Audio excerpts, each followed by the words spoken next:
ఈ క్వశ్చన్ చూడండి.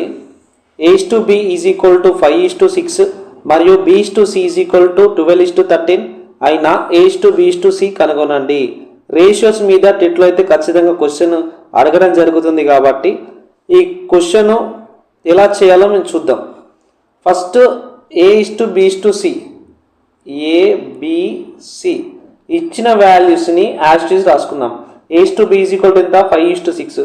A కింద 5, B కింద 6. Next B/C = 12:13. B కింద 12, C కింద 13. వీటిని ఎలా చేయాలో చూద్దాం. ఫస్ట్ ఈ రెండు నెంబర్లను మల్టిప్లై చేయాలి. 5:12. నెక్స్ట్ ఈ రెండు నెంబర్లను మల్టిప్లై చేయాలి. 6:12. నెక్స్ట్ ఈ రెండు నెంబర్లను మల్టిప్లై చేయాలి. 6:13.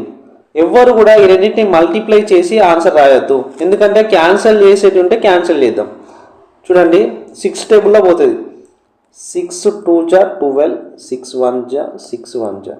ఇంకేమైనా క్యాన్సిల్ పోతే చూడాలి. పోవు కాబట్టి మల్టిప్లై చేద్దాం. 5 2 10, 12 1 13. A/B/C value 10:12:13. మీరు ఈ బాణాల గుర్తుపెట్టుకోండి. ఫస్ట్ ఈ రెండింటిని మల్టిప్లై చేయాలి, తర్వాత ఈ రెండింటిని మల్టిప్లై చేయాలి, తర్వాత ఈ రెండింటిని మల్టిప్లై చేయాలి. ఇలాంటి క్వశ్చన్ మీకు ఒకటి ఇస్తే దీని ఆన్సర్ కామెంట్ చేయండి. A/B = 5:9 మరియు B/C = 4:7 అయినా A/B/C ఎంత? దీని ఆన్సర్ కామెంట్ చేయండి. ఇలాంటి మంచి వీడియోస్ కోసం మన ఛానల్ని అయితే ఫాలో అవ్వండి. Thank you.